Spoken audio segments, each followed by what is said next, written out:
Hello, everyone. Today we're going to be doing another tier list. There is a game series that's been on my mind recently, and that would be Kingdom Hearts. So, this is a series that many people should know about, I believe, and I never really was into this when I was younger, but I've gotten into it recently. You see, back in the day, I was definitely in the age demographic for Kingdom Hearts, but I didn't like it because even though I liked Disney and I liked Final Fantasy, I didn't really like those things mixing. So I played some of the first game, didn't really get into it, and moved on. But as time has passed, I do have to give credit to Square.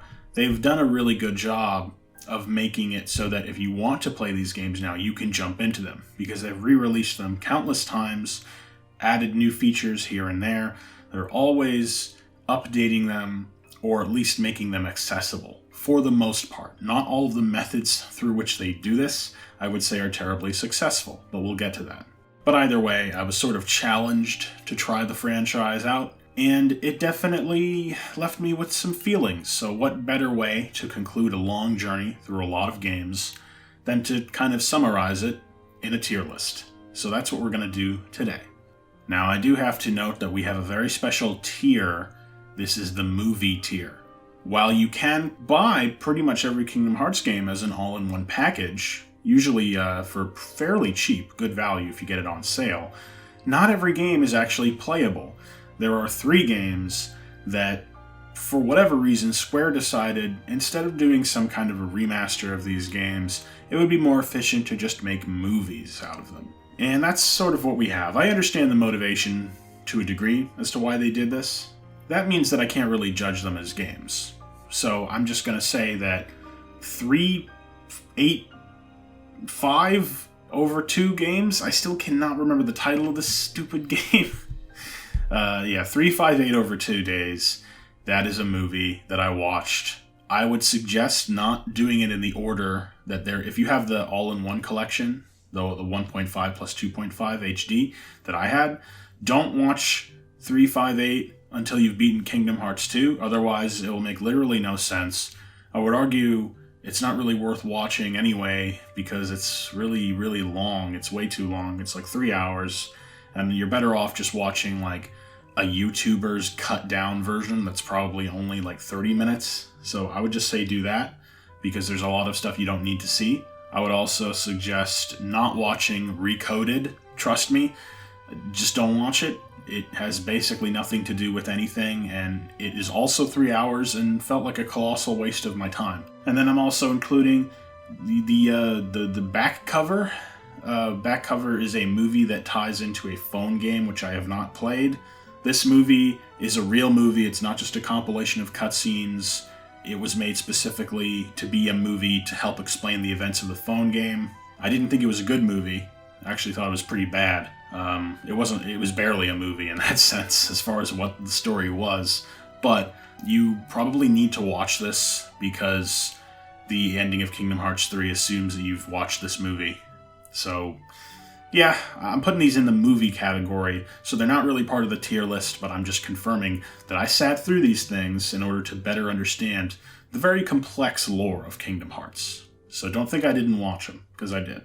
Now we're moving on to the proper tiers. So we're actually going to start off with, of course, the first game. And a disclaimer, I'm playing the most recent versions of these games, so we're on Final Mix, or the HD version of the Final Mix, because Kingdom Hearts games are constantly getting re-released and updated, or at least that was happening. I don't think it's going to happen much these days. So yeah, this is Kingdom Hearts 1 as it appears in the 1.5 plus 2.5 HD Remix collection. Yeah, it was kind of a blast from the past, because I did play parts of this game as a kid.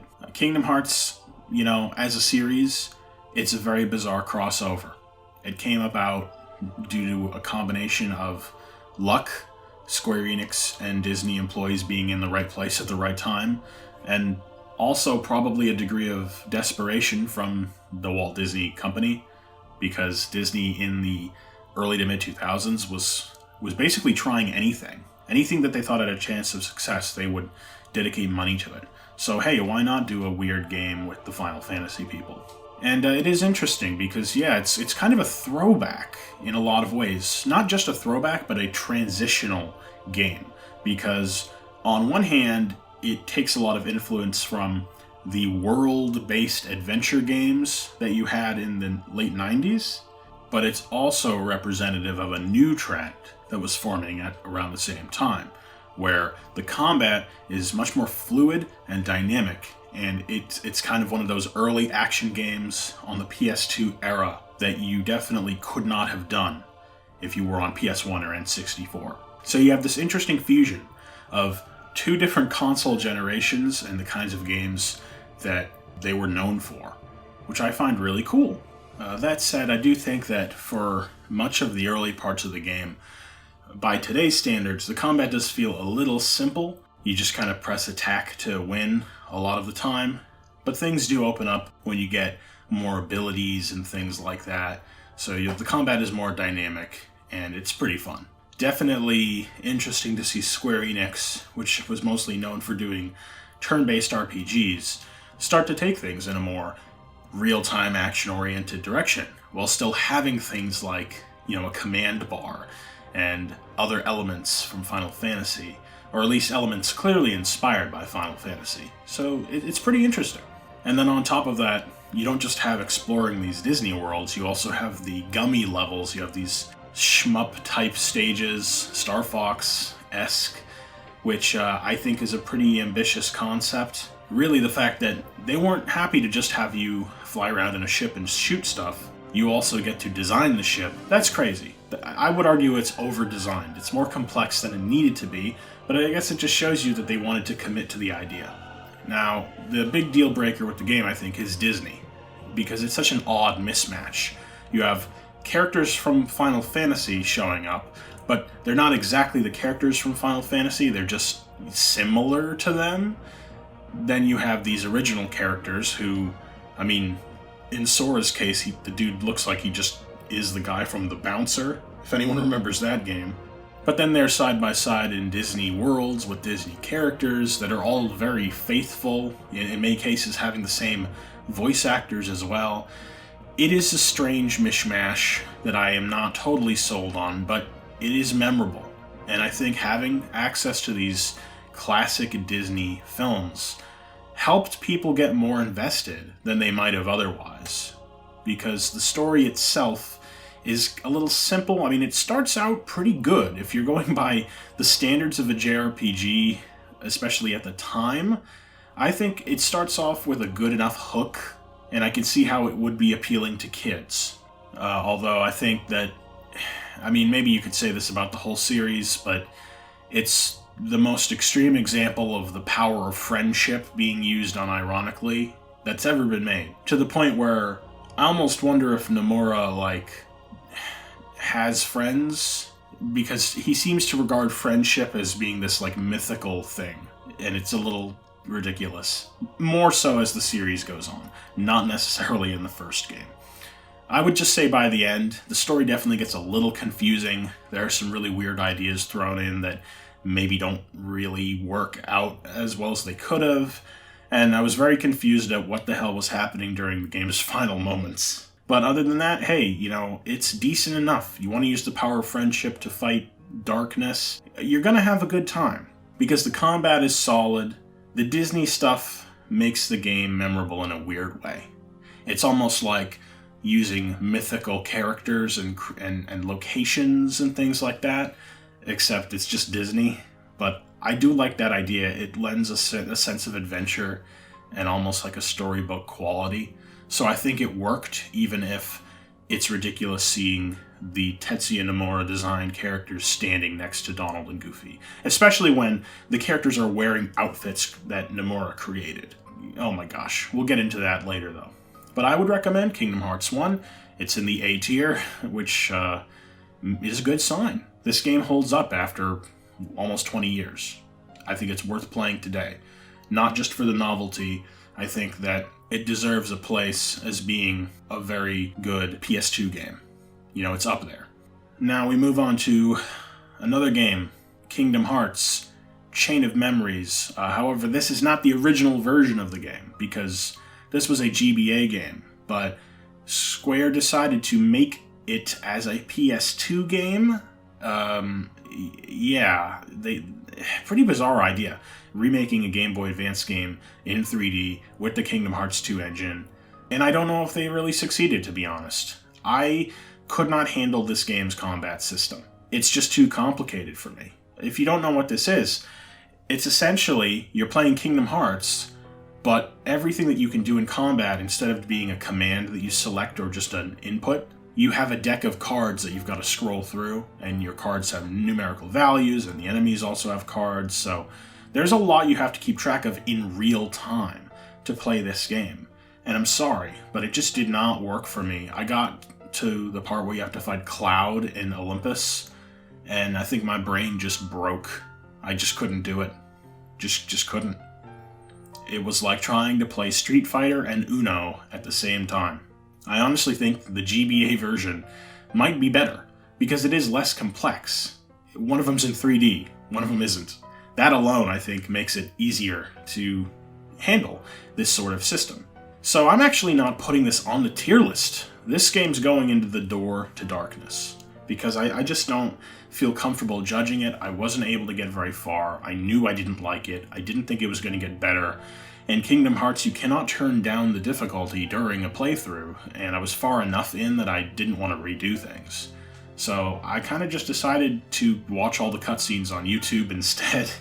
I think this game in general is much more excusable as a GBA game, but playing it with like real cutscenes and on a higher budget, it starts to fall apart because it's kind of filler. You're just going through a bunch of worlds you already did. We're recycling the story of Kingdom Hearts 1 in a sense, and that's just to give you something to do, because the actual story, it's pretty confusing, and it is supposed to be mysterious. You're losing your memories in this weird castle, and all these new characters are introduced, and it's hard to follow. Really weird concepts that could be good, but I just think are too confusingly explained to have a lot of weight. And that's the problem, is that a lot of what happens in this game, it only really plays out this way because they really needed to make sure that when you started Kingdom Hearts 2, you had no idea what was going on. Because if you didn't play this game, the first several hours of Kingdom Hearts 2 will be incredibly confusing. More so than they're intended to be. So ultimately, I think you're better off just reading a plot synopsis of this, because much of what's in this game, it doesn't really deserve to be an entire game the way that they've done it. It's frustrating in that sense. So I'm not rating this game, and it's fine if you like this game, and I accept the GBA version is probably better. But for me, this didn't work from a gameplay standpoint, and this is, I think, when the story starts to jump the shark a bit, because the new concepts that have nothing to do with Disney or Final Fantasy that they brought in are just really bizarre, and I'm not sold on them. That said, we do move on to Kingdom Hearts 2, which I'm going to put in S tier. This is the best game in the series, in my opinion. I think it's a fantastic sequel to the original. It seriously refines on all aspects of the original game.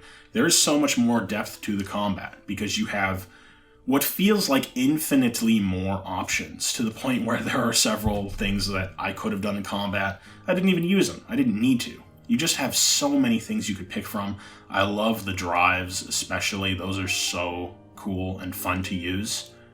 It doesn't have the problem of feeling repetitive because you just have so many options. Sora's moveset's been expanded tremendously. This is just a really solid action game in a lot of ways. What they've been able to do here is stuff that I feel like some companies weren't able to accomplish for many years, as far as how dynamic the action is and the scope of it. I'm not going to say it's a Platinum game, but I feel like Platinum surely took some influence from Kingdom Hearts 2 in certain areas. And of course, Devil May Cry. But that's kind of what I mean. I feel like sometimes the crazy stuff that could happen in a Kamiya game is happening in Kingdom Hearts 2, especially in the finale. Finale was really fun. That said, the story, there are elements of the story like Roxas and Riku. I don't feel like they were explored as well as they could have been. And they're very strange to the point where it distracts from the core narrative. The intro to this game I actually think is really bad. I think the pacing is horrible. because it takes a really long time to get started. And I'm just not really sold on Roxas as a character. I know there's people who really love him. I like the concept. I can't really buy the execution. Shout out to Christopher Lee for voicing Diz. You know, that's another thing. The Kingdom Hearts games, they get really overqualified people to do the voices for these characters, which is pretty amazing. So I like Diz. Shout outs to Diz, Mickey showing up in his stupid raincoat. There's some great moments in this game. There are aspects of the story I don't like. It's pretty weird. They're already retconning things from the first game in the sequel, which is annoying. There is convoluted stuff that confused me, but there is a sense of scale and epicness to some of the events, so even if you don't understand what's happening, it is kind of fun. But it doesn't work that way for everything. I do think there are flaws here and there, but at the end of the day, you've still got a lot of great worlds to explore on the Disney side of things. And you can go back to them. Like, it feels like there's so much more content in this game. Doesn't always work. There are definitely a couple mini games here and there that I wasn't a fan of. But I still think that this is up there. This is a fantastic game in a lot of ways. And it's definitely worth checking out. But, you know, you might as well play the first game before this. It's not going to really make sense if you didn't. I just sort of wish that the Disney elements had been a bit more important than they were, because the plot really goes all in on Organization 13 and all these OC characters who all wear the same clothing, and that just makes it really harder to tell who is who. I liked that they used Maleficent as this sort of overlord to keep all the Disney villains connected. And without much of an equivalent here, it's tough to kind of piece together what's going on. There's more factions and story threads, and I just occasionally struggled with piecing it together, but I suppose that's how Kingdom Hearts is supposed to work. I was told by my friend who's a big Kingdom Hearts fan, when I voiced some of my confusion with him, he said, don't think.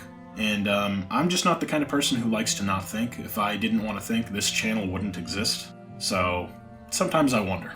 Sometimes I wonder. But yeah, Kingdom Hearts 2, S tier.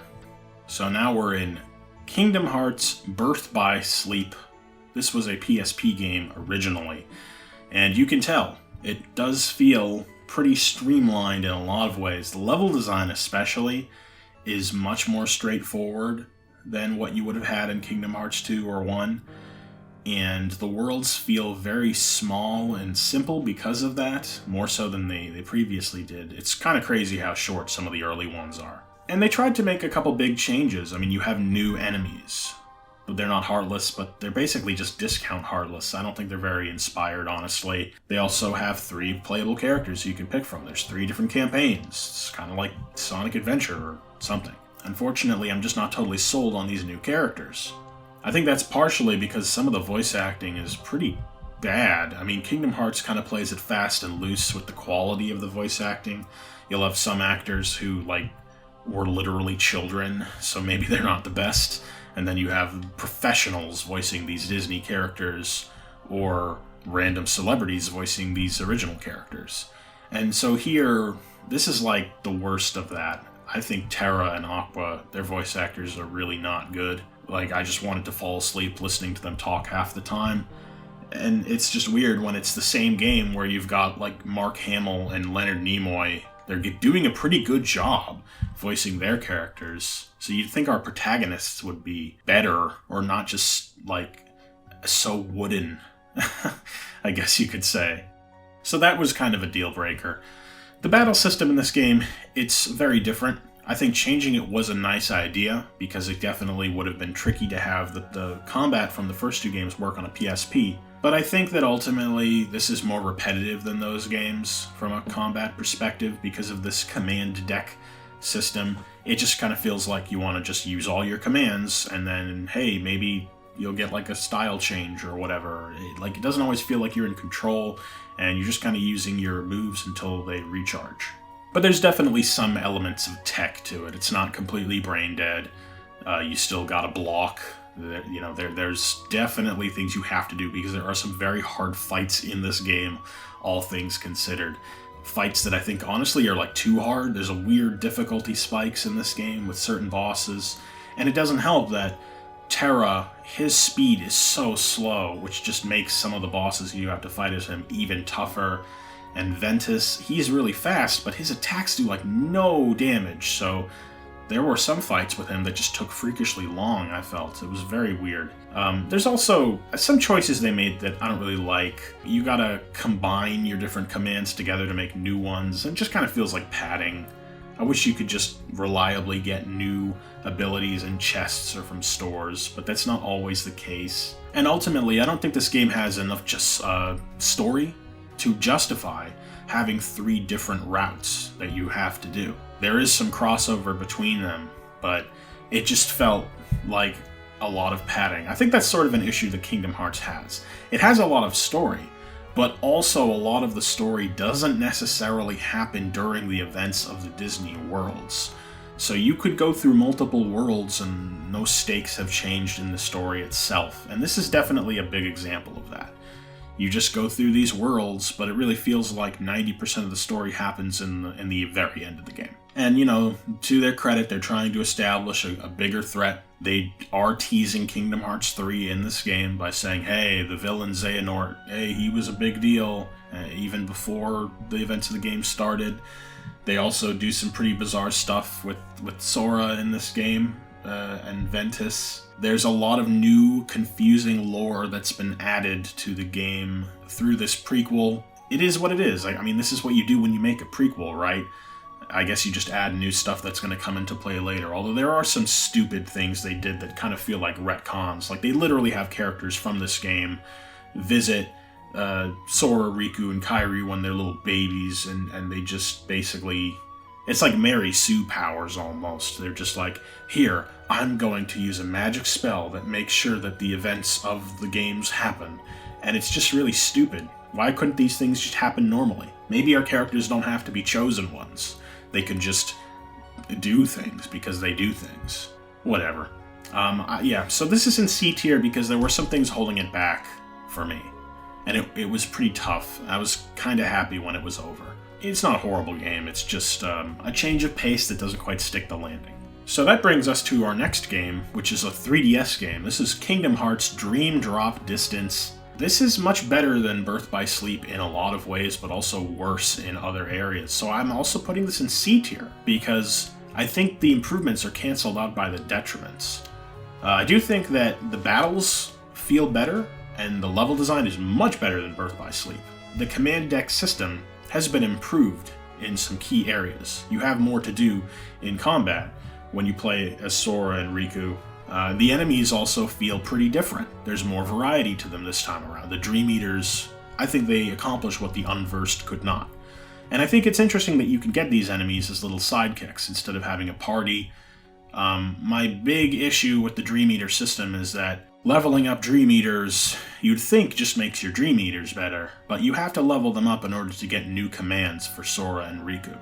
So you gotta spend a lot of time grinding Dream Eaters if you want to get better abilities in combat, and I just don't like that. That's just my preference. I think it's really tedious, and it kind of just makes you have to grind. If you have Dream Eaters that you really like, you still can't use them because you need to be grinding other ones. So it's really frustrating in the way that it was implemented, and I think there's so much room for improvement there, if they ever try this system again. It's also worth mentioning that this game has a really bizarre gimmick, which is the drop meter. There's just a meter that's ticking down the whole time you're playing that stops you from being able to play. I don't like this. Any potential interesting ideas brought about by the meter, it doesn't make sense to me. That the meter runs out and now you have to play as Sora. I just don't like it. The worst thing that could possibly happen is you're in the middle of a boss fight, and you drop, and you have to play as someone else, and when you come back, you have to start the fight over. It doesn't pick up in the middle. So I really don't like this concept. I mean, maybe it's there for story reasons, but they just didn't sell me on it at all. It's also worth mentioning that I think they were sort of running out of Disney worlds when they made this game. I think that there were a lot of Disney movies that they just really did not want to use. Maybe they assumed they would use them in Kingdom Hearts 3, and so they didn't put them in this game. But the problem is that it just felt like they were kind of running out of ideas. Like, you've got 2 worlds that are both set in France, and you've got 2 worlds that are dedicated to Mickey Mouse. did he need that much screen time? I don't know. I like some of the ideas with the worlds themselves. I like seeing, Hunchback of Notre Dame finally shows up. But there are more obvious picks that they just didn't go with here. Instead, we have like a direct-to-DVD Mickey Mouse and the Three Musketeers movie that I didn't know even existed. So, not the most satisfying as far as the worlds go. But I think the big problem that I have with the game is that this is just the point where the story jumps the shark for the second time. Ultimately, I feel like most of the game was just really confusing filler, and I'm just going to say it. Introducing time travel is a horrendous idea. Like a really, really horrendous idea. Kingdom Hearts is already so confusing and complicated up to this point. The last thing we should be introducing are time travel rules that don't really make any sense. They break their own rules constantly. Like, it was really giving me a headache trying to figure out how anything that is happening by this point in the chronology is happening. Because they have to do all this mental gymnastics to justify decisions that I don't even know are good decisions in the first place. Wow. Just not a fan of the story at all, especially since in Kingdom Hearts 3 it's revealed that the reason that the events of this game happened was to try to make something that never was mentioned in the game happen, and it didn't happen, so ultimately it was kind of a completely pointless journey. So that was really frustrating. So I'm going to keep this in the same tier. We're in C tier, and so you have to understand where we are now. We're approaching Kingdom Hearts 3. Kingdom Hearts 3 took a very long time to get made. Arguably too long. I mean, they kept people waiting for 7+ years, depending on how you look at it. And in order to tease Kingdom Hearts 3, they did a little bit of a prologue. It's not a demo, because a demo implies that it's content from the game itself, and it's not. But there was a little prologue that they released in one of the collections, the 2.8 collection, which is called Kingdom Hearts 0.2 Birth by Sleep, A Fragmentary Passage. Where do you come up with these names, Nomura? Wow. I don't really have a whole lot to say about this game, because I feel like everything I could say about it applies to Kingdom Hearts 3 itself. Kingdom Hearts 0.2 is meant to get you excited for the possibilities that Kingdom Hearts 3 could bring, from a level design standpoint, from a combat standpoint. Unfortunately, playing it, I started to get really nervous about the quality of Kingdom Hearts 3. And then I played Kingdom Hearts 3, which I'm putting in the D tier. This is, in my opinion, the absolute worst Kingdom Hearts game, at least of the ones I was able to play. The combat in this game is just brain dead. It's brain dead beyond belief. The storyline is just getting out of control with trying to be as hard to follow as possible. But at the same time, so little happens until the finale, and I couldn't even be satisfied by that. It just really highlights how they really want you to care about these characters, and they haven't really done enough to make you care. They're friends. But to Nomura, them being friends means we're 125% invested. Like, oh my god. Oh man. Kairi. Kairi is not a character. Like, she's a plank of wood. She's done barely nothing across these games, and I just can't imagine being expected to care about her at all. I'm sorry. It's just really frustrating. This game was a joyless game.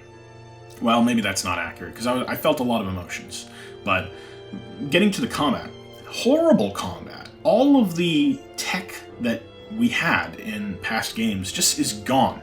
You are hitting one button 99% of the time, and then when it says to hit triangle, you hit triangle.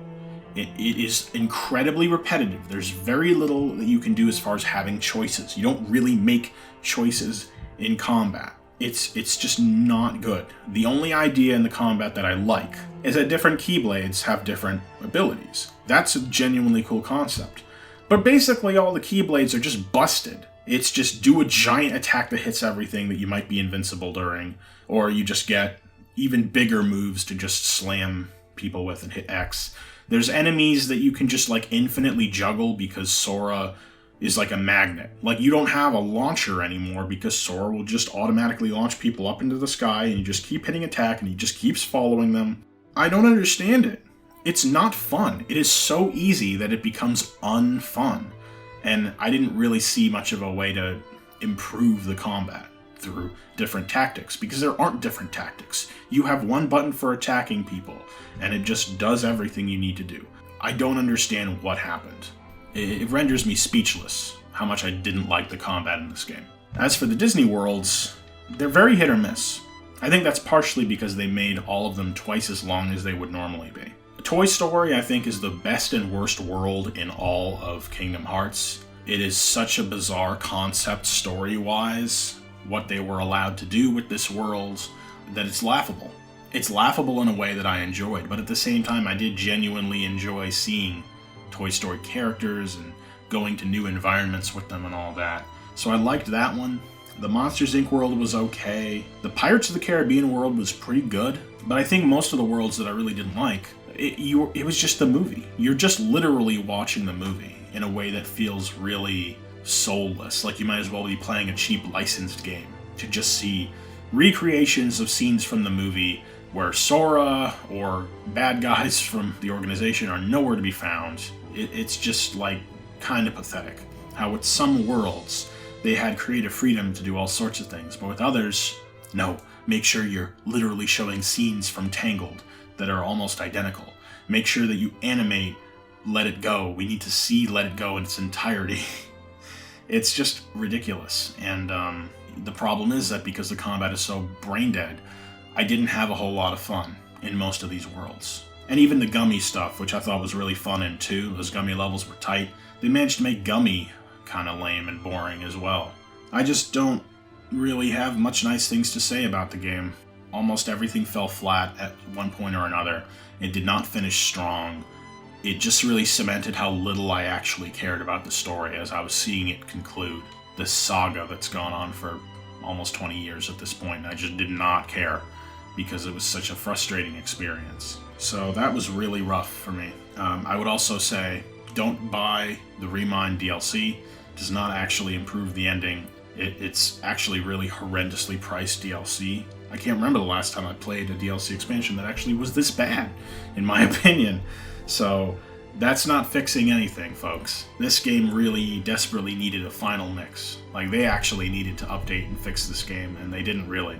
It actually has me worried because they sort of wrapped up the entire story of Kingdom Hearts, but also, before this game has barely started, like 1 hour into Kingdom Hearts 3, they're already teasing story threads that they don't wrap up in this game. There's all these new ideas brought up that they don't resolve because they're too obsessed with the future. So it's like, yeah, they wrapped up the story, but they also really just needed to keep coming up with more crap to keep people hooked on. And I don't know, the story's been really hard to follow. It's not really that satisfying, especially seeing the way it played out in 3. So I have no reason to be invested in these little random things that they've been teasing. I know some people are, and good for you. I'd rather be invested in something that I can at least understand. Playing all of these games, I'm a big Metal Gear fan, and people say Metal Gear is incomprehensible and like really convoluted, and I've always said, it isn't really that convoluted if you just pay attention. I mean, there's some weird things here and there, but just pay attention. Playing all of Kingdom Hearts, I think I understand how these people feel. It just feels like a hopeless endeavor to me. And I just want the games to be fun to play, because that can carry me through a really ridiculous or bizarre story. So, I don't really feel that motivated to continue the Kingdom Hearts journey unless I know that the folks over at Square are going to take combat seriously and actually have a game with depth and challenge to it, like they used to be able to do. I don't know about the future. It was fun to get through this, but I was very disappointed with how it resolved. And I can't really recommend Kingdom Hearts 3 at all. So I'm putting this in the D tier. It's the worst game that they've made out of the ones I've played. And maybe that sounds a little extreme, but that's truthfully how I feel. So I hope for the best. Inevitably, when the next real Kingdom Hearts game is made, I hope they can fix these problems, but I don't know how much they really care. I don't know how motivated they are to fix it when they continue to make a whole bunch of money off of these games. So I'm just going to leave it at that.